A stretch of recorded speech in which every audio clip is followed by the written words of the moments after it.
Assalamualaikum warahmatullahi wabarakatuh.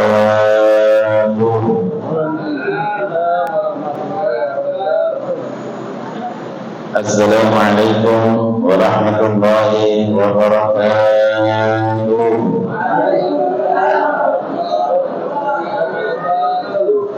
Bismillahirrahmanirrahim. Alhamdulillahirabbil alamin. Wa bihi nasta'inu ala umuri dunya waddin. Wassalatu wassalamu ala khairi khalqihi sayyidina Muhammadin wa ala alihi wa sahbihi ajma'in. Subhanaka la ilma lana illa ma 'allamtana innaka antal alimul hakim. Allahumma barik lana fi Sya'ban wa ballighna Ramadan. Amma ba'd, yang kami muliakan para takmir dan para jamaah Masjid Istiqlal Perumahan Bukit Pinang, yang mudah-mudahan senantiasa diberkahi dan dirahmati Allah Subhanahu wa taala. Alhamdulillah, segala puji bagi Allah yang masih memberikan kita taufik dan hidayah sehingga dimudahkan agar kita menunaikan salat maghrib berjamaah. Sekaligus kita niat memperpanjang itikaf kita dalam rangka ta'lim untuk meningkatkan kualitas iman dan takwa, untuk menambah wawasan agama. Kita berharap, kita berdoa mudah-mudahan apa yang kita buat di malam ini dicatat sebagai amal saleh yang diterima, amal saleh yang mendatangkan kebaikan, keberkahan di dunia sampai akhirat. Amin ya rabbal alamin. Bapak Ibu rahimakumullah, sebelum kita bahas materi kita malam ini, sekedar mengingatkan bahwa di dalam menyambut bulan suci Ramadan, umat Islam terbagi menjadi 3 golongan. Ini yang menyampaikan bukan saya, tapi Dr. Daud Rosyid dari Kalimantan Selatan. Yang pertama, golongan yang menjadikan Ramadan sebagai bulan musiman. Musim apa Pak Ustaz? Ya, musim sholat berjamaah, musim baca Quran, musim itikaf, musim sedekah, ya. Bahkan ada satu jamaah itu nggak pulang-pulang dari masjid, sholatnya di masjid, baca Qurannya di masjid, bukanya di masjid, sahurnya, bahkan sampai kencingnya pun di toilet masjid. Di masjid tidak boleh kencing. Tapi sayang, hanya berjalan 1 bulan. Selesai Ramadan, lewat di samping masjid, jangankan mampir, noleh aja enggak. Kenapa? Musimnya sudah habis. Ini banyak terjadi di daerah kami Pak, di Malang, Jawa Timur. Kalau Samarinda, Kalimantan Timur, insya Allah banyak juga. Ya, tapi masih untung karena mau meramaikan Ramadan meskipun 1 bulan. Jangan dibully Pak. Ya, masih untung, lumayan lah. Ya. Nah, yang kasihan kata Dr. Daud Rosyid yang golongan kedua ini. Siapa itu yang gak peduli sama sekali dengan Ramadan? Dia tidak tahu apa sih Ramadan, ada apa dengan Ramadan, apa kemuliaan Ramadan. Bahkan dia hanyut dalam maksiat dan dosa. Ya, nah, golongan kedua ini kita doakan mudah-mudahan segera dapat hidayah sehingga mengisi Ramadan dengan sebaik-baiknya. Amin ya rabbal alamin. Yang ketiga inilah golongan yang menjadi harapan kita. Siapa mereka? Yaitu yang menjadikan Ramadan sebagai bulan untuk menempa diri, menggembleng diri. Yang asalnya sholat 5 waktu di rumah sendiri, dia paksakan kakinya untuk melangkah ke masjid 5 waktu di masjid, di musola berjamaah. Ya, yang biasanya jangankan baca Quran, ketemu Quran saja jarang, tapi selama Ramadan bisa khatam dalam 1 bulan. Ya, sebelum Ramadan pelitnya setengah mati atau setengah hidup, Pak? Sama aja, Pak, ya. Tapi selama Ramadan dermawan, Pak. Ya, ternyata pelajaran-pelajaran amalan-amalan selama Ramadan itu membekas, berpengaruh. Meskipun selesai Ramadan, ternyata dia tetap sholat 5 waktunya di masjid. Baca Qur'annya tetap jalan meskipun tidak sebanyak waktu Ramadan. Sedekahnya tetap berjalan meskipun tidak sebanyak Ramadan. Inilah yang menjadi harapan kita. Makanya puasa itu, Bapak Ibu sekalian, Allah Subhanahu wa Ta'ala bukan semata-mata hanya untuk berpuasa supaya kita lapar dan haus. Bukan itu tujuannya. Itu sarana, Pak. Lapar dan haus ini cuma sarana. Apa sarananya? Tujuannya apa? La'allakum tattaqun. Dengan lapar dan haus ini diharapkan orang-orang yang berpuasa ini keluar dari Ramadan bisa meningkatkan kualitas takwa, iman dan takwa untuk menghadapi 11 Ramadan berikutnya. Ya, nah, jadi ingat ya, tadi Dr. Rashid membagi umat Islam dalam menyambut Ramadan ada berapa? Ada 3 lah, Pak. Siapa yang bilang 4? Ya, jelas Pak ya? Baik. Bagaimana kiat-kiat kita supaya kita dalam setiap beramal lebih-lebih di bulan Ramadan itu selalu istiqomah, selalu semangat, tidak bosan-bosan. Ya, nah, ini yang akan kita bahas. Ingat, setiap perintah Allah itu pertama akan mengundang ridhonya Allah. Allah akan senang kalau kita ini melaksanakan perintah. Yang pertama. Yang kedua, mendapatkan pahala di sisi Allah. Tapi pahala ini tidak bisa dinikmati sekarang. Itu nanti di akhirat untuk menentukan peringkat kita di surga. Yang ketiga, kalau kita menjalankan perintah, nomor 3, kita akan mendapatkan pelajaran penting dari setiap amalan tadi. Ya, contoh puasa. Puasa ini banyak pelajaran penting kita dapatkan. Apa itu? Yang pertama, di dalam menjalankan setiap amal ibadah kita dituntut supaya ikhlas. Ada yang lihat, nggak ada yang lihat, tetap jalan. Ada yang dengar, nggak ada yang dengar, tetap jalan. Dari mana kita dapatkan? Dari berpuasa. Hadirin rahimakumullah, puasa ini Allah mulai dengan untuk mewajibkan puasa. Ini Allah mulai firman-Nya dengan ya ayyuhalladzina amanu. Wahai orang-orang yang beriman, kutiba alaikumusiyam, diwajibkan atas kalian berpuasa. Kama kutiba alal ladzina min qablikum, sebagaimana yang telah diwajibkan atas umat-umat sebelum kamu, la'allakum tattaqun, agar kamu menjadi orang-orang yang bertakwa. Jadi khusus untuk puasa Allah sapa keimanannya, bukan kekuatannya. Wahai orang-orang yang kuat diwajibkan atas kalian berpuasa, tidak. Atau kesehatannya, wahai orang-orang yang sehat diwajibkan atas kalian berpuasa, tidak. Ya, anak-anak yang muda diwajibkan atas kalian berpuasa, tidak. Tapi yang Allah sapa dulu apanya? Imannya. Artinya para jamaah, ada iman orang itu mau puasa, tidak ada iman nggak mungkin mau puasa. Kenapa? Karena puasa ini amalan paling samar. Yang tahu cuma dirinya dan Allah Subhanahu wa Ta'ala. Orang lain tidak ada yang tahu. Bahkan dalam sebuah kitab disebutkan ada seorang suami berpuasa 40 tahun, istrinya tidak tahu. Kenapa?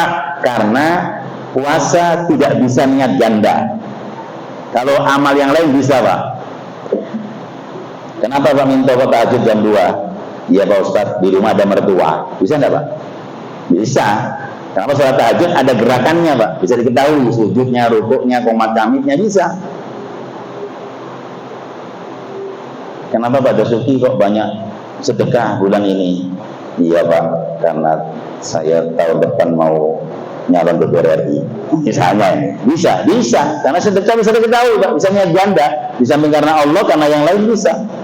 Apalagi ibadah haji. Yang berangkat 1 orang, yang antar 1 desa. Ya. Tapi kalau puasa nggak bisa Pak. Tanda-tandanya pun nggak bisa dipastikan. Kalau orangnya gemuk, suka senyum, tertawa, riang, gembira, wah ini pasti tidak puasa nih. Kalau cemberut terus, ya ngantuk terus, lemes terus, wah ini pasti nggak bisa juga Pak. Kadang ada orang itu habis makan nasi goreng 2 piring, minum setengah galon, masih pucat aja orang itu, lemes aja orang itu. Kenapa? Kena TBC 2 tahun Pak. Ya, jadi nggak bisa dipastikan bahwa ini pasti puasa atau ini tidak, nggak bisa. Karena ini paling samar. Ya, ada iman pasti puasa, nggak ada iman nggak mungkin puasa. Apalagi Kalimantan ini hadirin,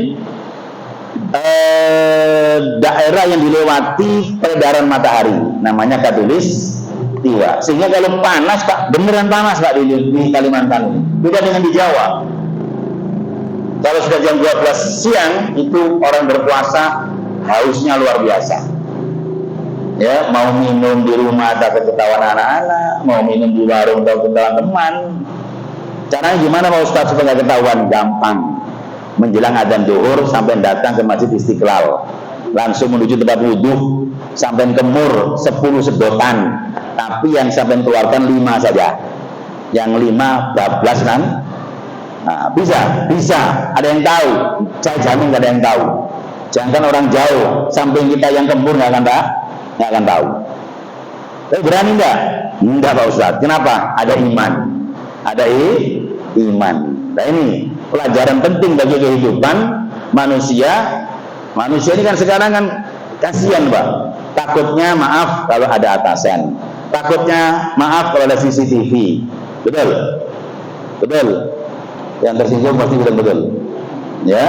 Nah, makanya untuk menghilangkan ini apa caranya? Puasa. Belajar ikhlas karena Allah. Belajar murni semata-mata beramal karena Allah.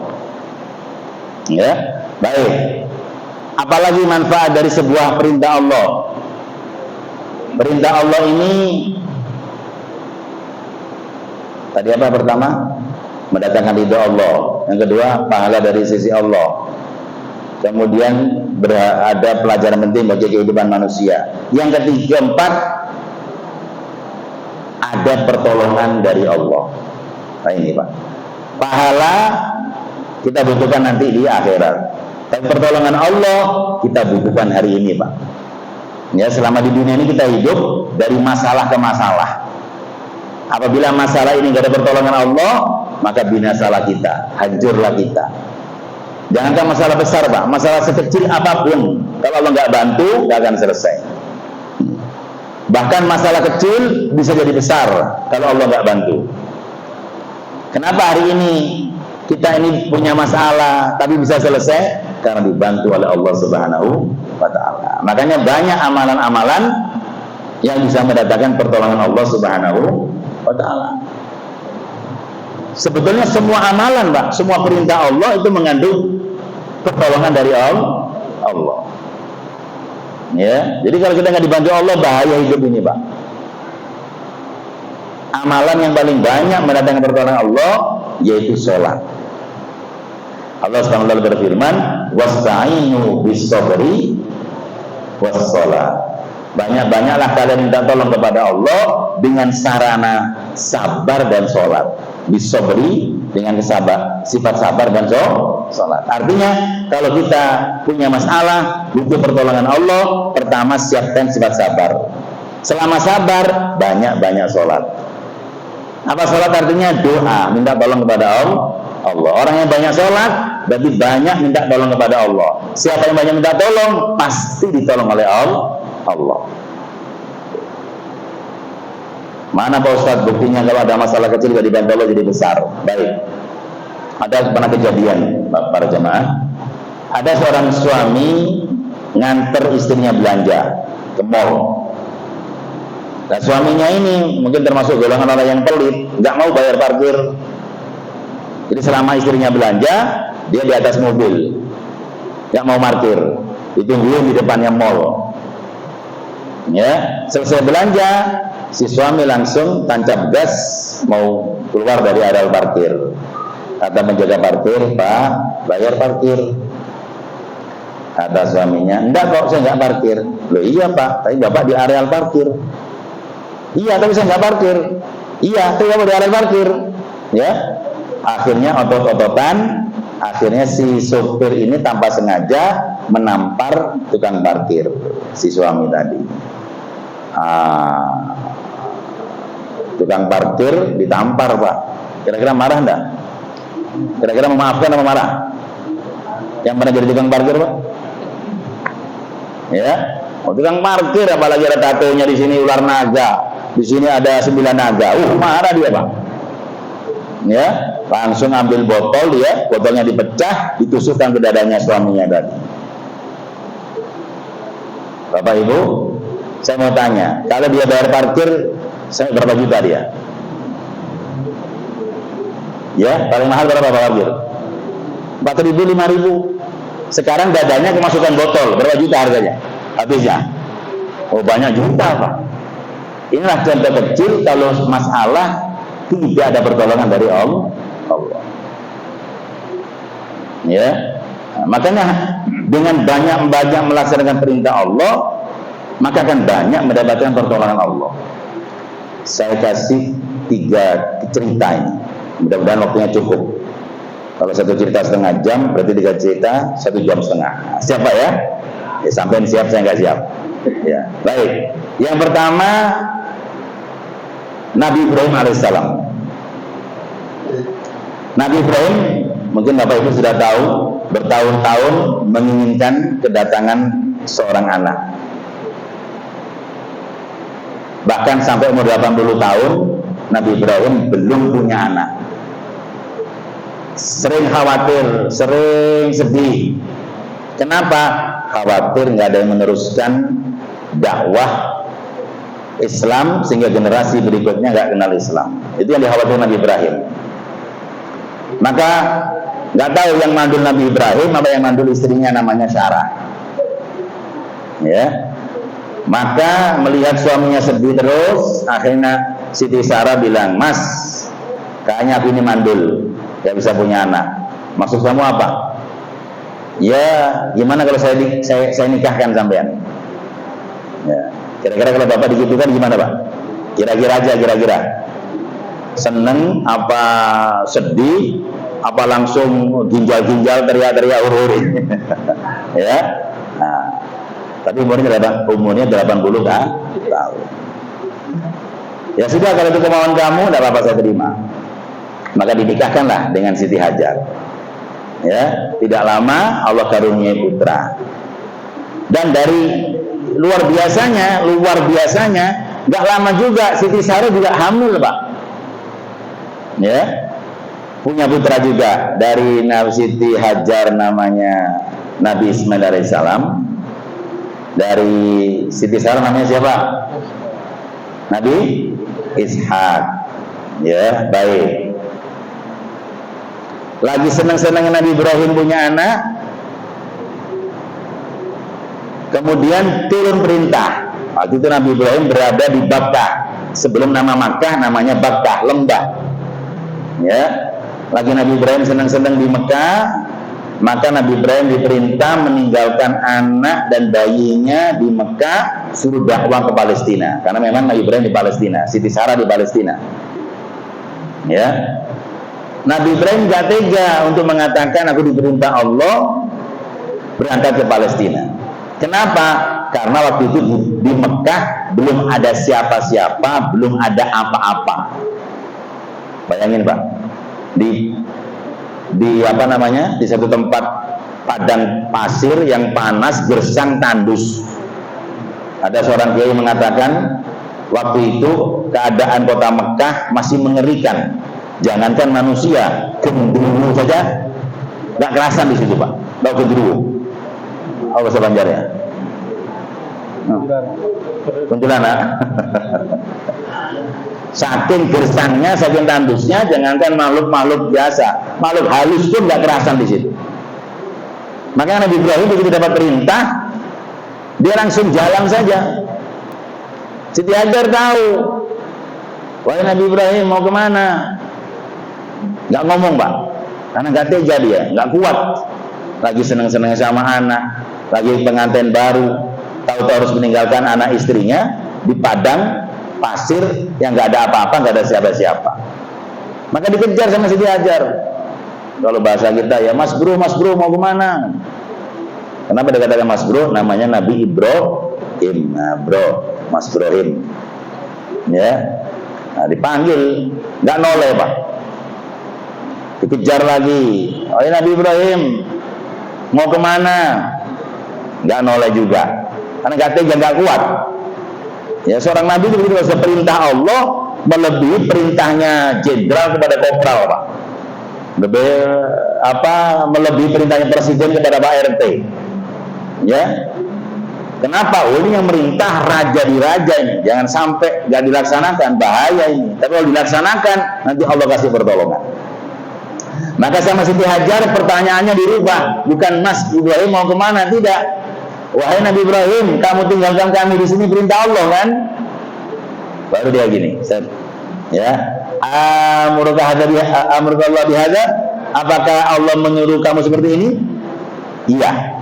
Ya sudah kalau gitu, kalau Allah yang menyuruh, biarkan kamu terus laksanakan perintah. Biar nanti Allah yang mengurus saya.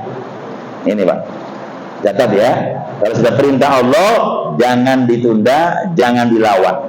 Laksanakan, nanti Allah yang akan menjadikan jalan keluar. Apa yang terjadi hadirin?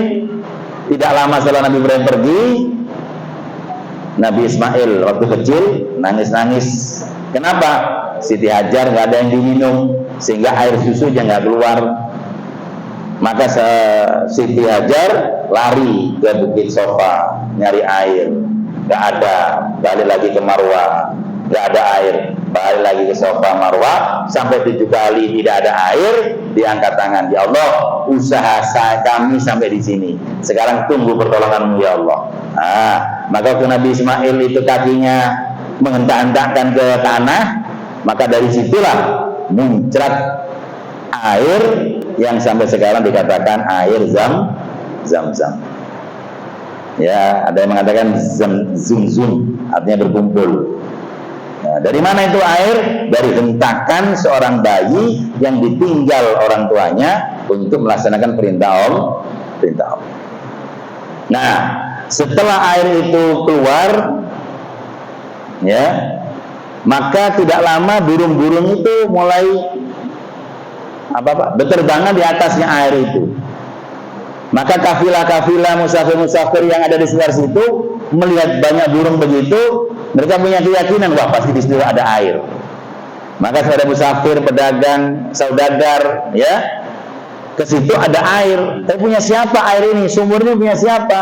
Punya ibu itu sama bayi itu. Oh kalau gitu kita bayar ke beliau, kita minta air. Ya, sampai akhirnya Siti Hajar sama Nabi Ismail dibikinkan kemah, dibikinkan rumah. Akhirnya nggak lama banyak orang bikin rumah di sampingnya. Terus berapa tahun dibikin Nabi Ismail oleh Nabi Ibrahim? Nggak lama, cuma 13 tahun. Berapa? 13 tahun. Ya, bayangkan bagaimana seorang bapak lagi senang-senangnya sama istri, senang-senang sama anak, oleh Allah diperintah meninggalkan sampai 13 tahun. Begitu Nabi Ibrahim datang, Mekah sudah berubah, sudah kayak perumahan Bukit Pinang. Dicari kemana rumahnya anak saya, mana istri saya, ya. Begitu ketemu, berjumpa lagi di situ. Nggak lama turun perintah lagi, apa? Sembelih Ismail. Ya, tapi sudah kadang biasa pak. Pokoknya perintah Allah itu pasti mengandung pertolongan Allah, nggak akan merugikan siapa-siapa. Ya, itulah. Kalau Allah sudah perintahkan, Allah yang akan memberikan pertolongan. Jelas? Oke. Yang kedua, Nabi Musa alaihissalam. Nabi Musa alaihissalam suatu ketika diperintah oleh Allah untuk membawa Bani Israel dari Mesir ke Palestina. Karena sudah cukup lama Bani Israel dijajah oleh Fir'aun. Tidak lama, berapa? 300 tahun Pak. Disuruh bekerja keras banting tulang sampai tulang dibanting-banting. Ya, dikasih kerja keras, makannya sedikit. Kalau sakit dibunuh. Ya, sama persis kayak penjajah Jepang dulu, kayak penjajah Belanda dulu. Sudah berapa tahun? 300 tahun. Maka untuk mengentaskan Bani Israel supaya jadi bangsa yang mulia lagi, Allah kirim seorang nabi dan rasul namanya Nabi Musa alaihissalam. suruh berdakwah ke Fir'aun, suruh tunjukkan buktinya bahwa dia adalah utusan Allah. Tapi apa yang terjadi? Fir'aun bukan beriman, malah memusuhi Nabi Musa dan Bani Israel. Maka sudah berkali-kali didakwai, Fir'aun nggak mau beriman. Maka Allah, Musa, malam ini Bani Israel bawa ke Palestina. Ya, maka saat itu juga, malam itu juga, Nabi Musa nggak banyak tanya, nggak banyak komen, berangkat dengan 600.000 Bani Israel menuju Palestina. Ingat, di antara Mesir dan Bani Israel dan Palestina itu dipisah dengan laut, namanya Laut Merah. Kalau bahasa Maduranya Bahrul Ahmar, ya, orang Madura yang sudah lama di Mekah, ya, Laut Merah. Baik. Maka begitu menjelang pagi, Nabi Musa dan Bani Israel sudah nggak bisa jalan lagi. Kenapa? Terhalang dengan Laut Merah. Pagi-pagi, Badan Intelijen Negara lapor pada Fir'aun, Raja, Bani Israel sudah habis di kota Mesir. Lalu kemana? Dibawa kabur sama Nabi Musa. Kemana? Menuju Palestina. Betul, dicek betul. Kerahkan semua tentara, kejar, bantai itu Musa dan Bani Israel. Ya, tentaranya berapa Pak? Cuma 1.200.000. Yang kabur berapa? 600.000. Jadi satu Bani Israel dikeroyok 2 tentaranya Fir'aun. Satu orang biasa dikeroyok 2 tentara. Kira-kira jadi apa Pak orang itu Pak? Tentara itu Pak, satu bisa mengalahkan 10. Itu rumusnya. Satu tentara bisa mengalahkan orang biasa 10. Ini enggak, satu orang biasa dikeroyok 2 tentara. Kira-kira jadi apa kira-kira? Yang pernah dikeroyok tentara Pak, coba Pak. Ya. Ya. Nah, ini apa masalah besar yang akan diterima Bani Israel sama Nabi Musa. Akhirnya Fir'aun siapkan tentaranya dan dikejar. Sehingga kelihatan Pak, Musa itu lihat Fir'aun sudah mengejar kita, nggak lama lagi bantai kita. Gimana Musa? Tenang, aku kesini diperintah. Nanti apa selanjutnya yang nunggu perintah. Jangan bawel kamu. Bani Israel ini membawel ini. Ya, kalau ada orang di kampung sini kok bawel Pak, cerewet, sampai cari silsilahnya. Jangan-jangan nyampe ke Bani Israel. Ya, nah, baik. Maka begitu Fir'aun semakin dekat, maka turun perintah Pak. Sama kayak Nabi Ismail, Nabi Ibrahim tadi. Apa perintahnya? Pukulkan tongkatmu ke Laut Merah. Ya, pukulkan tongkatmu ke Laut Merah. Saya mau tanya Pak, yang ngejar siapa? Fir'aun dan tentaranya. Yang dipukul apa? Laut. Kira-kira antara perintah dengan masalah nyambung nggak? Nggak nyambung.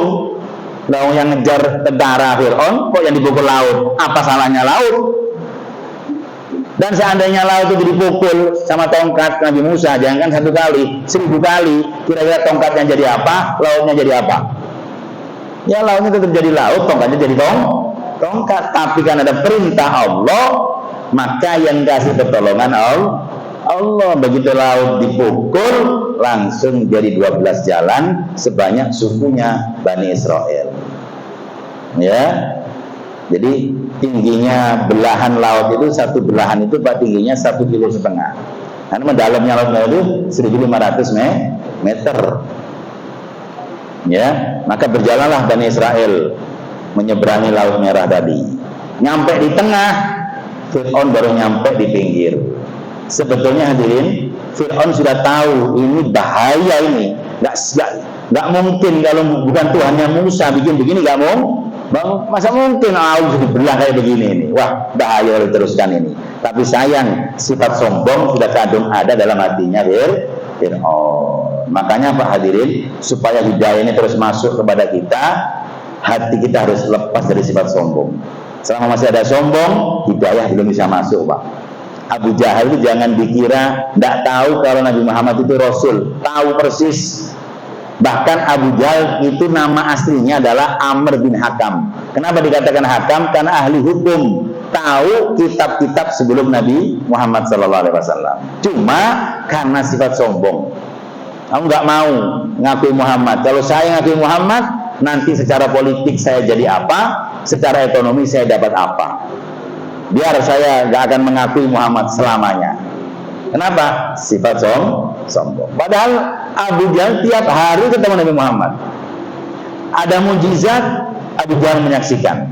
Setiap ayat turun, Abu Jahal dengar, tapi tak bisa menembus hatinya Abu Jahal. Baik, sama dengan Fir'aun. Tahu tuh mujizat ini mujizat dari Allah ini. Nggak sembarangan, aku sendiri nggak mungkin tentaraku 1 juta ini bikin sebenarnya nggak bisa. Tapi sayang karena sifat sombong dan benci kepada Nabi Musa tadi sudah menguasai dirinya. Maka terus, ya, bahkan dalam tafsir yang lain disebutkan, kenapa Fir'aun sudah tahu bahaya kok masih saja masuk ke laut? Karena kudanya nggak bisa direm.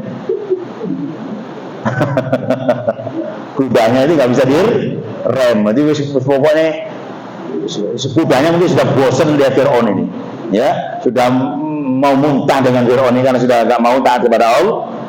Akhirnya sama kudanya dibawa sudah nggak bisa direm. Semua tentaranya begitu, Pak. Kudanya nggak ada yang bisa direm, langsung merasa ke dalam. Nah, begitu kaumnya Nabi Musa nyampe di pinggir, semua tentaranya Fir'aun, dan Fir'aun ada di tengah. Turun perintah yang kedua, Musa, pukulkan tongkatmu ke laut. Apa yang terjadi? Laut menyatu kembali, bergelombang kembali, maka tentara Fir'aun dan Fir'aun dihempaskan gelombang. Maka Fir'aun dan tentaranya mampus dalam tempo yang sesingkat-singkatnya. Ya, nggak usah nunggu sebulan, Pak. Coba kalau misalnya Musa pukulkan tongkatmu ke dahinya Fir'aun. Ya, dari Fir'aun mati lah, yang 1.200.000 mendungi satu-satu, apakah 2 bulan baru selesai? Ya, karena Allah yang ngasih perintah, Allah yang ngasih pertolongan, selesai masalah. Ya, kenapa? Karena para nabi dan rasul ini punya amalan terbesar, yaitu dakwah, menolong agamanya Allah Subhanahu wa ta'ala. Siapapun yang niatnya dalam hati menolong agamanya Allah, Allah siapkan pertolongan. In tansurullah yansurkum.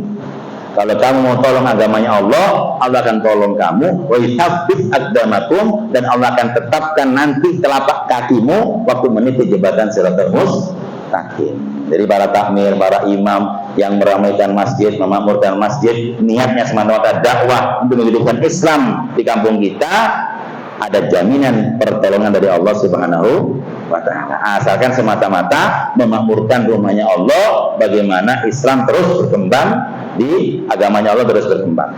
Ya, maka akan Allah perintahkan. Maka siapapun hadirin, dan ini nyata, Pak, siapapun yang menolong agamanya Allah, kita lihat kehidupannya. Para tuan guru, para kiai, para masyayikh, ya, para ajengan yang di Jawa Barat, ya, lihat kehidupannya. Karena sibuk menolong agamanya Allah, maka dia sibuk juga menerima pertolongan Allah. Ya, bahkan gak sempat para tuan guru, para kiai ini kerja dunia, tapi dunianya datang kepada mereka. Ya, para tuan guru, para kiai, para masyayikh, kita lihat rumahnya megah, mobilnya mewah, hartanya melimpah, istrinya 2. Bukan di mana-mana. Ya, padahal nggak kerja dia, Pak. Sibuk urusi agama terus. Kenapa? Ada janji Allah. Siapa yang menolong agamanya Allah akan ditolong oleh Allah. Ya, jadi amalan yang kedua setelah sholat apa? Menolong agamanya Allah yang akan mendatangkan pertolongan Allah. Baik, yang ketiga, amalan apa yang mendatangkan pertolongan Allah? Yaitu suka membantu saudaranya. Suka membantu saudaranya. Ya, apa dalam sebuah hadis Nabi sampaikan, wallahu fi aunil abdi ma kana al abdu fi auni akhi. Allah senantiasa akan membantu saudara, membantu hambanya selama hamba itu membantu saudaranya. Makanya kalau Bapak Ibu ada di antara Bapak Ibu yang oleh Allah dijadikan sarana membantu saudara-saudaranya, bergembiralah, jangan bosan-bosan, jangan diungkit-ungkit. Kenapa? Selama Anda tidak bosan, Allah terus akan memberikan kekuatan untuk membantu saudaranya. Tapi kalau Anda bosan, maka Allah ganti hamba yang lainnya. Ya, ibarat keran, Pak. Keran itu kan sarana. Yang ngasih air siapa sebetulnya? Tandon, tangki. Karena itu nggak punya air, Pak. Cuma dijadikan sarana untuk menyampaikan air kepada yang membutuhkan air. Maka berbahagialah kita kalau kita dijadikan keran oleh Allah. Jangan bosan supaya tidak diganti oleh yang lain. Maka munculkan sifat senang membantu orang lain. Ya, kalau urusan enak-enak, biarlah saudara saya di depan duluan, saya belakangan. Kalau urusan sakit-sakit gak enak, biarlah saya di depan, saudara saya belakangan. Bisa kira-kira gitu, Pak? Insya Allah. Ya, makanya hidup berbagi ini salah satu bentuk pertolongan kepada saudara kita. Makanya bulan Ramadan ini hadirin, menjelang Ramadan masuk, baginda Rasul berkhutbah. Apa diantaranya? Wahai manusia, telah membayang-bayangi kalian bulan yang agung tuh. Ramadan disebut bulan agung. Kemudian Syahrul Mubarak, bulan penuh berkah. Ya, yang ketiga Syahrul Muasa, bulan berbagi. Ya, yang keempat Syahrul Sober, bulan penuh kesabaran. Ini yang diterangkan mana dulu, Pak? Berbagi dulu ya. Nanti yang bulan agung sama bulan berkah nunggu SMS berikutnya. Nah, cukup waktunya, Pak. Ya, bulan berbagi. Jadi para orang kaya usahakan mau berbagi di bulan suci Ramadan. Kalau mau pelit boleh, tapi jangan bulan Ramadan. Selama bulan Ramadan dermawan, habis Ramadan pelit lagi, tidak apa-apa. Ketimbang 12 bulan pelit semuanya. Kenapa? Sayang. Setiap rupiah itu dilipat gandakan sampai 70 kali lipat. Ya, bahkan sampai 700 kali lipat. Kata Nabi, minimal kalian mau memberi buka kepada orang yang berpuasa. Hadisnya Nabi bersabda, man fattara sha'iman kana maghfiratan lidzunubihi. Siapa yang mau memberi buka kepada orang yang berpuasa, pertama menjadi sebab diampunkan dosanya. Wa ittaraqa minan nar, menjadi sebab dia dibebaskan dari api neraka. Yang ketiga, falahu mithlu ajri sha'im min ghairi ayyanqusa min ajri syai'. Dia mendapatkan pahala sama dengan yang berpuasa tanpa mengurangi pahala puasa yang sedikit pun. Semakin banyak orang kita kasih buka, semakin banyak kita dapat pahala puasa. Maka para sahabat mendengar hadis ini, sahabat usul ya Rasul, tidak semuanya kami kaya. Kami nggak mampu ngasih buka puasa, padahal pahalanya besar sekali. Bagaimana solusinya? Nabi sampaikan, sahabat, ngasih buka itu nggak harus mahal, nggak harus bertiridis, apalagi mixiu, apalagi Pak moyo, nggak harus begitu. Ya, walau syarbata ma'in, meskipun seteguk air boleh. Ya, au tamrotin, sebutir kurma boleh. Au matqati labanin, atau seisap susu juga boleh. Tapi kalau ada yang bisa memberikan buka sampai kenyang, ada bonus tambahan. Apa? Nanti waktu di mahsyar, di Telaga Kautsar, mendapatkan minuman dari Telaga Kautsar. Siapa yang minum tidak akan pernah haus sampai dia masuk surga. Ya, jadi berbagi. Selama kita mau berbagi, membantu saudara kita, ya, maka Allah terus akan membantu kita.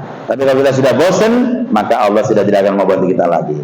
Ya, hadirin rahimakumullah, itu diantara 3 amalan yang akan senantiasa mendatangkan pertolongan Allah Subhanahu wa Ta'ala. Masih banyak lagi, masih banyak, Pak. Ya, kapan? Ya, kita teruskan nunggu SMS berikutnya. Baik hadirin, berapa menit ini? Udah mau isya. Ya, mungkin ada yang saya sampaikan Bapak kurang terima, Bapak kurang memahami, silahkan bertanya. Mudah-mudahan pertanyaannya sulit, jawabannya gampang. Dalam Al-Quran Allah SWT berfirman, Inna dina indallahil Islam. Sesungguhnya agama di sisi Allah adalah Islam. Di ayat yang lain Allah berfirman, wa may yabtaghi ghairal islami dinan fala yuqbala minhu fa huwa fil akhirati minal khasirin. Barang siapa yang memeluk agama selain Islam, maka nanti akan ditolak agamanya, dan di akhirat termasuk golongan orang-orang yang merugi.